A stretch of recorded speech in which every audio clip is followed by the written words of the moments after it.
So you work on your emotionality, and like a relationship is the best place to practice your emotional intelligence and your awareness.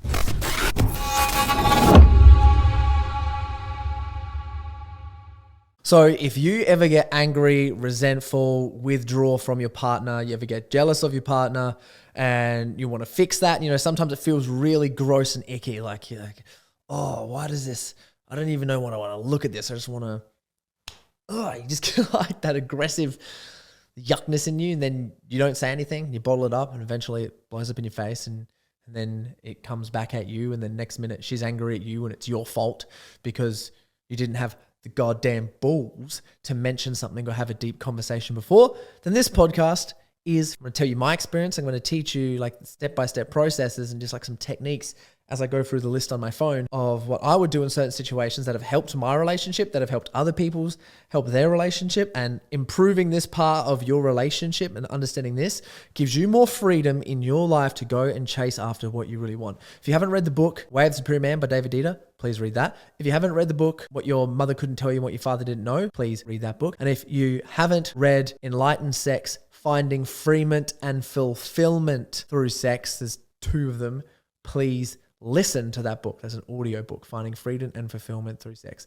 that talks about masculine and feminine energies and how to step into your masculine power, which is amazing. So some of the techniques that I use come from these. So essentially, I'm gonna start rattling off a couple of things here that I used to be ashamed about. So one thing was I used to get really triggered if Chloe ever made more money than me, and still do if she makes more money than me. I get super triggered at that sometimes, and my whole body feels like, that whole providership. As a guy, it's just like sometimes it's a punch in the face. Like it doesn't matter. I still make an epic amount of money and it's still great. And sometimes I know if I'm like, hell yeah, I'm making more money than you. Then other times I'm like, I'm not making more money than you. And I feel very detached to that now. I used to be in a position where it would go, it would get me, and I feel like I suck. Everything I do is worthless, and she may as well just go on without me because she doesn't need me anymore. And I know a lot of men can relate to that because we feel this sort of sense of providership through that. However, what I think is really important and where our most highest value and quality comes from is being able to provide emotionally, because that is a scarce resource and girls value that more. And when you can provide emotionally first and you want to provide financially, they go hand in hand, because the better you are with emotional intelligence, the more money you're going to make. We all know that. There's studies that show that everywhere. It's not on IQ, it's EQ. So you work on your emotionality, and like a relationship is the best place to practice your emotional intelligence and your awareness. It's the best place to learn. It's like a pressure cooker to learn those things. And then when you come back in business and you're talking to clients and everyone else and you know what to do, it's the best. I mean, especially, and it doesn't matter what industry you're in, like you could be Amazon running stuff, but if you're running a VA team, if you have people doing work for you and you don't know how to communicate through typing, phone calling, and talking to people, no one's going to like stuff. And it'll end up just making you miserable, because what humans will value is connection, and what's what we desire most. And it's obviously all different forms that we value it at. But if we don't get that connection from somewhere, then we attach our worth and our purpose to something that's going to bring us no fucking fulfillment, and we want some of that fulfillment. So also, being with a girl has a large social media following. I remember when I was first with Chloe and I was getting so triggered. Well, I didn't get so triggered at first. I actually knew, because I was like, okay, what does a high value man look like? I'm like, well, he believes in himself and he trusts himself. And if I'm a high value man and I'm successful, I make money, I'm an entrepreneur, I've got the body of my dreams, I'm emotionally intelligent, I'm doing something every single day that is bringing me passion and purpose, and I'm filled with life because of that, then I'm high value and I can get any person I want, regardless of what status that she is in. And I noticed for myself is I really wanted a high value woman. Like I used to look at Victoria's Secret models and be like, I'm going to get me one of those. Like that is what I want. And that's what I have found through my partner now. I'm like, she ticks all of those boxes. And I'm like, that is exactly what I want. And I remember thinking to myself, like, man, they got to come with like a large Instagram following or something like that. And I remember, with Chloe, she's got a large following. I remember when we were together and I was like, oh man, like, is this going to work? Am I going to get triggered at this? And I noticed those triggers come up and I understood what they did. I was like, wow, like, how can I be with a girl that's sort of all like this and she's always on her phone all the time and she's got this audience and X, Y, Z, and she probably has all these guys looking at her and blah, blah, blah, blah, blah, all that comparison stuff that us guys go through, whether we admit it or not, it's there. So if you're not admitting it, you feel like, oh, that's not me, liar, I could bullshit. And essentially what it took to remove that and understand that was, I remember her like running through and she was like, oh yeah, like my audience is like 90% women. I was like, what? She's like, yeah. And all the things she posted is just so authentic and so real and so genuine. And that's what I was looking for in a partner, that I was like, wow, like it's just reaffirmed to me that I've made the right choice. I don't have to worry about it. I wasn't worrying about it. I was concerned. I was concerned if I was going to get triggered, and I never did. And then I swear it was like I brought good energy into the relationship through that. Another one was I set up what my dream girl was, and I organized my values and my boundaries to make sure that that happens. And I have a process in the Set the Standard program. Like I literally have created a process that is how to find your dream partner from head to toe. And everyone that's done it has found their dream partner, like every single person. I've literally worked one-on-one with people. I'm not kidding. It's like 2 years ago, they are now engaged. They run through this process. They are now engaged. So it works. And yeah, if you want to get it or you want to be a part of any of those things, you can go down, click the links below, send me a message on Instagram, or if you're interested in the Set the Standard programs, come and join. Book in a call and I'll walk you through what program would be good for you. And I remember just like things that I wanted, my boundaries, like, I worked to 9 at the time, boundaries shifted and changed. But at the time I worked 9 hours to 10 hours, 10 to 12 hours every single day. Didn't watch any TV whatsoever. I found it hard to balance work and love, especially when she wanted movies and cuddles and dates and all these things. And I was like addicted to work at the time. So like I couldn't like do those things. And, she lovingly accepted and encouraged me to keep working and to smash work and all those things. And she was also moving through that. And now I found like we found this really good balance, because one thing that I realized personally in regards to making money, success, and having the dream job of your life and being able to do it and continue to progress, right? Because we don't get satisfied with stagnation. Like if I just got stuck making the same amount of money that I was making now, I'm like, yeah, it's fantastic, but I'd get bored out of my brains if I'm not progressing. So, and I remember that working hard does not relate to more financial gain. Working hard will never produce more finances in huge quantities and sums. It will at the starting range. However, if you're working hard out of scarcity, then that is going to ruin you somewhere. And when you work out of somewhere from abundance and you attract something, can you make a real high quality decision? You kick ass. One of my good friends, Stefan, he launched an NFT project, and yeah, he worked hard. However, he made like $2 million in 3 months just because he was so connected to what it was that he was going to do. And I just watched it all come in, and I was like, oh, that makes so much sense, for that. And now he doesn't have to work hard anymore. And if he wants to make more money, do these other things, he doesn't have to. But now he can make decisions from a place of abundance to keep this wheel just growing and turning, which is freaking awesome. Yes, I had to like overcome overworking, and like I knew she was a good one for me because I remember our first date started at 5:45 in the morning, and I was a little bit early, and I was like, "You ready?" She's like, "Hell yeah!" And we went on a date for like 14 hours. Like we literally, like the whole time was just absolutely there. But I ended up getting really clear on my values and my boundaries, and I like wanted someone. I remember running through everything, and I was like, I don't need someone who's had a good relationship with a dad. Like some people want that, but I'm like, well, my masculinity, I feel, is so strong and so good, and I've worked on it, that if my partner has a bad relationship with their father or a non-existent relationship with their father, then I'm completely fine to hold that. And that was the case. And I was like, this is great because I can hold this. And there's been a lot of learning and growing and us connecting together after that. That was a few things that triggered me. I want to understand people to understand that. Now I'm gonna start getting into, because I know some of you guys can relate to that and be like, oh yeah, that was me. So, oh yeah, it's just a saying that I have at the moment. Oh yeah, when something's good. Then want to give some tips here in terms of emotional tips. When you're feeling emotions or frustrated, I think it's really important to have them controlled and express them in the way which is safe. And I do believe most men, from like how we've grown up, I don't know if you guys are like me. So this is like my opinion. If this is like you, oh my goodness, relate with this so much. So essentially, I grew up where my energy was too big. I was too boisterous. I was hurting other people. I offended other people. I was too rowdy. I made too much noise. I was too loud. I was always breaking things. And for me, now I look back at it, I just feel so much like sorry for tiny Corey. I'm like, wow, man, you're just a ball of energy. You just wanted to have fun and be a boy. And because other parents' kids were so conditioned, because they got squished so much and let down, that everyone else's parents and teachers and other people would just project onto you. And they'd project onto you that you're too much, too loud, too noisy. And I didn't really want to give into that. I was like, hell no, I'm here to have like fun and muck around. And I look back and I'm like, man, with my kids, like I can't wait to have them in a position where I'm just going to let them break as much shit as they fucking want.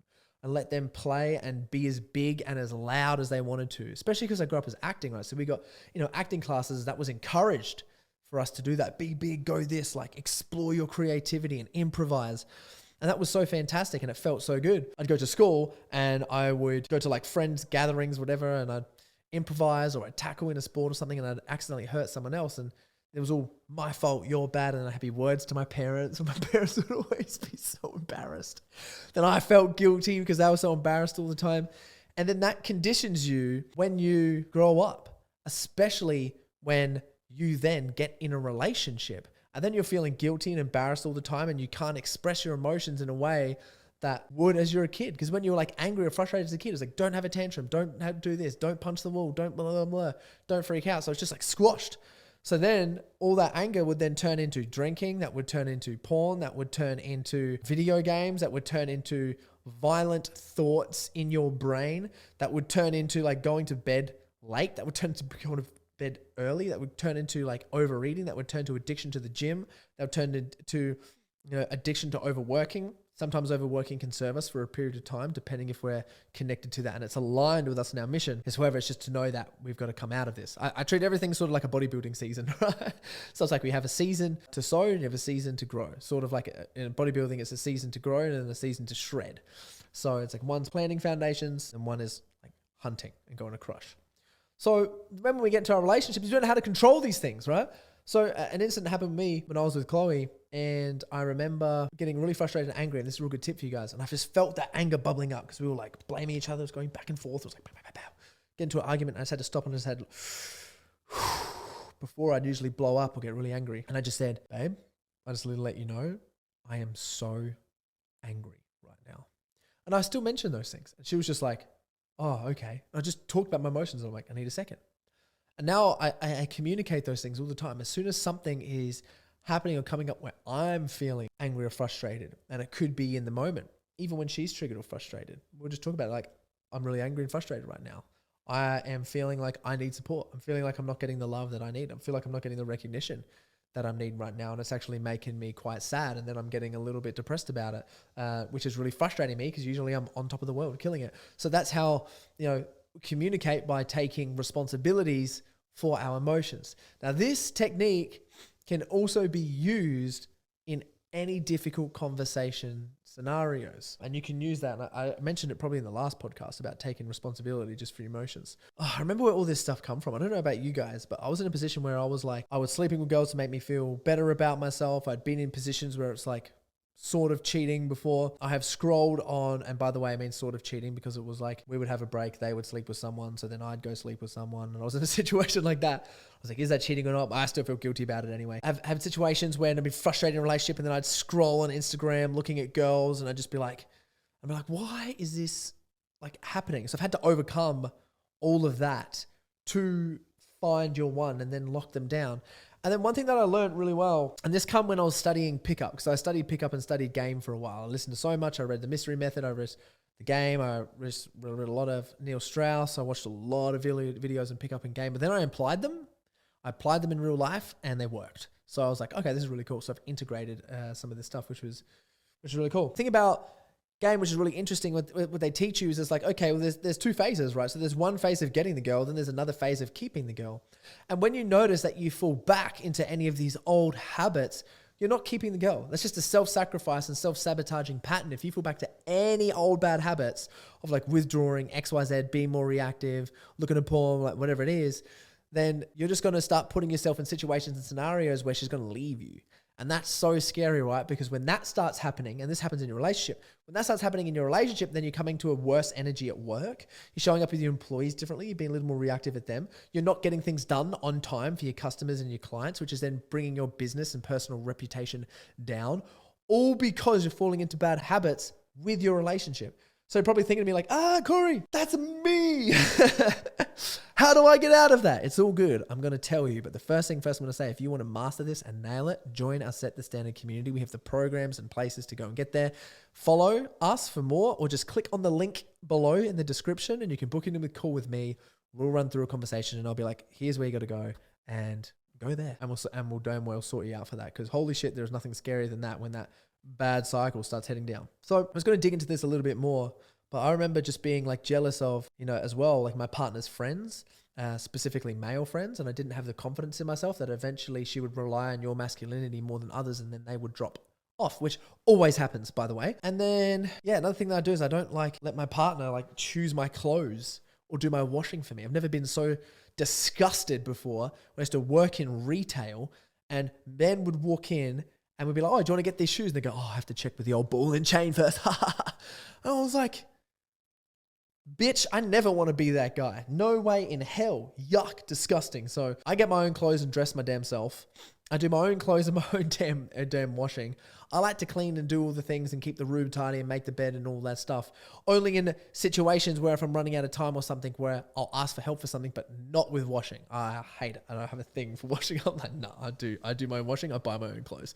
However, I'm happy for you to give me suggestions, or if there's anything that's really good that you think is going to be great, for sure, I'll accept that. However, I'm doing my whole wardrobe, and if you really want to say anything, you can send me out ideas, but sorry, I buy all my own clothes. No way, that scared the crap out of me. So essentially, if you're stuck in the position, you're like, okay, Corey, I don't want to be a simp like that. How can I prevent that from happening? Well, that simply just comes down to self-awareness. Purely comes down to self-awareness. And I'm just going to teach you how to get aware of your own self-awareness. And that is one is learning to label your emotions when they come up.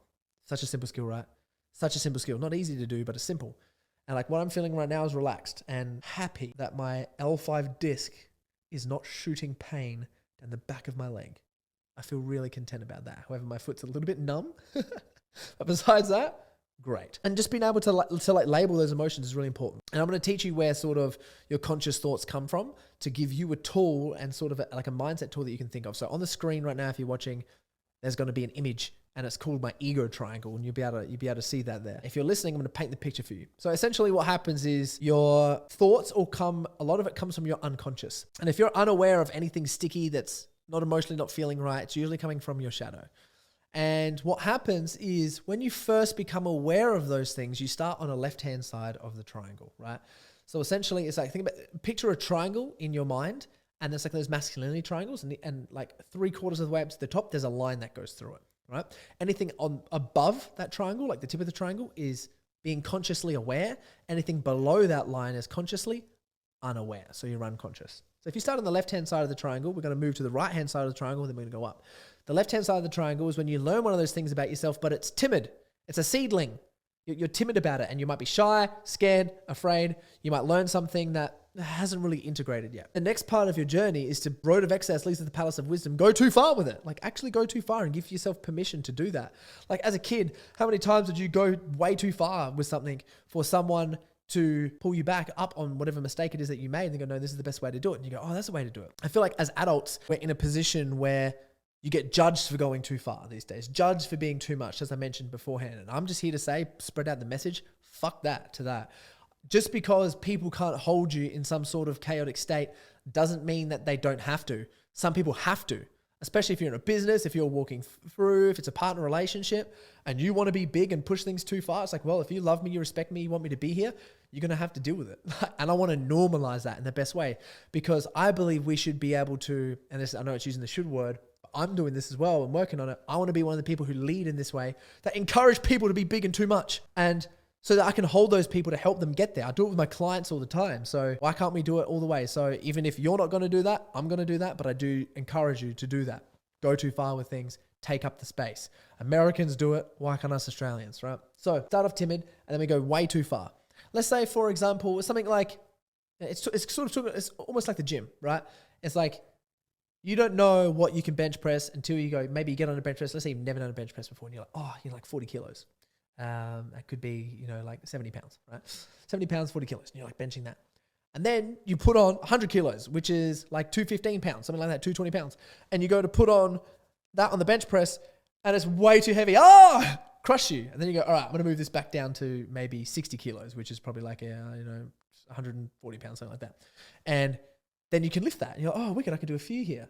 Now you're conscious of where you're at with the bench press. You're conscious that you can lift 60 to 70 kilograms, 120 pounds, whatever it is. Good news. Now, this is the same thing that happens in your emotions and your thoughts and what's happening in your relationship. So when you start noticing some things that are sticky, And let's say it could be an emotional something's happening and you're feeling frustrated, resentful. And when you finally understand, you're like, okay, maybe this is something about me and my ego in relation to not feeling safe when my partner is scrolling on her phone because an ex partner of mine was on her phone all the time, hiding from me that she was messaging boys. So now that you're aware of that and you're timid, okay, and it's like there's timid and there's awareness and you might not want to say anything about it, but you're like, okay, I'm aware of this thing just by asking the question. Now a road of excess leads to the palace of wisdom. You want to push it too far.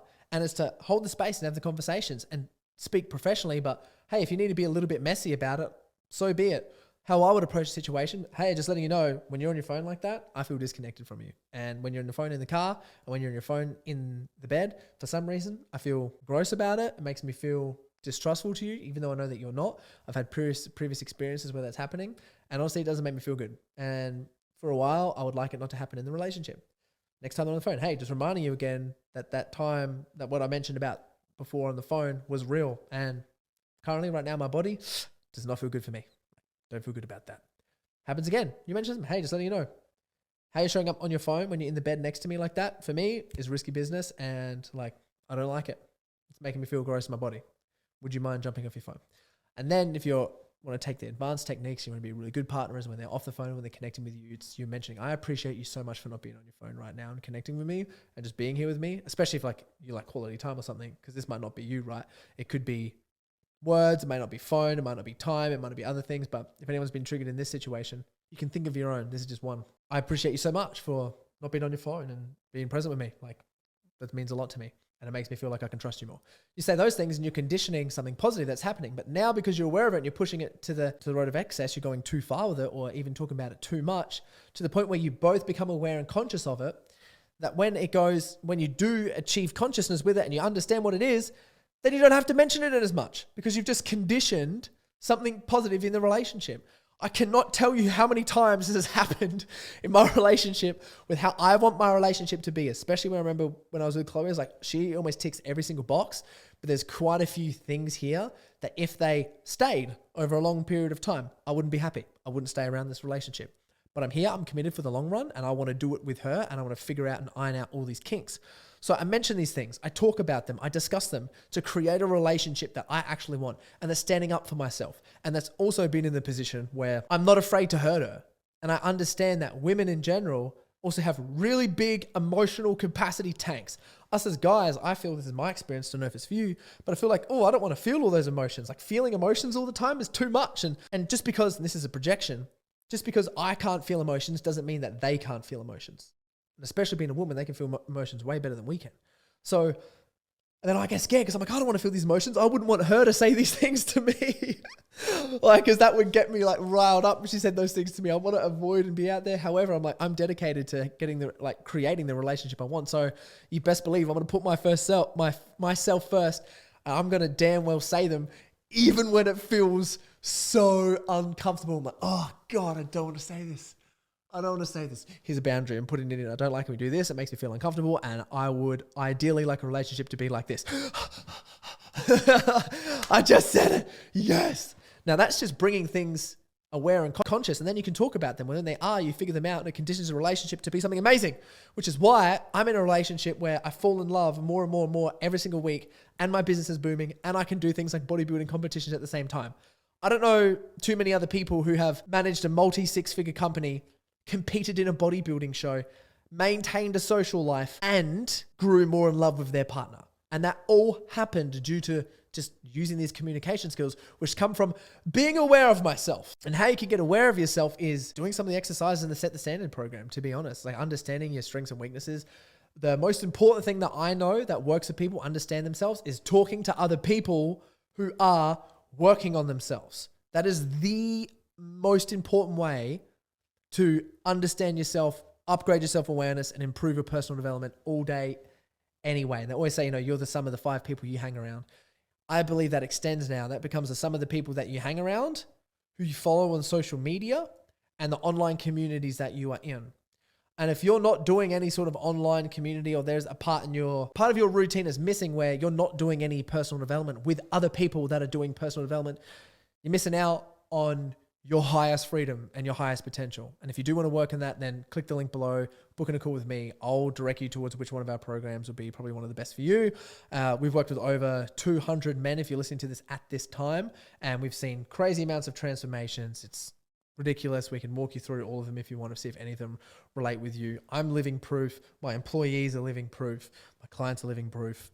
It's the best. But if not, you want to keep doing just listening to this stuff, then that's completely fine as well. But I do challenge you to rise up. So yeah, that is essentially it. Thank you guys for watching this video. If you got anything out of it, please subscribe, click the link below, or share with a friend, send to a friend as well, and then ask them to subscribe so that you don't miss out, because we are putting out this good stuff all the time. And I know what it's like too, when you get in a flow of listening to content, you're like, oh, this is really good content. And then like a year down the track, you're completely listening to something different. And it's not serving you. And you're like, I've got to be listening to what I was listening to then, because I was on fire then. And I know that most people around my circle are on fire because I'm in here setting the damn standard, giving you guys podcasts while I'm on the beanbag, injured as hell. Love you guys. Thank you so much for watching. See you in the next one.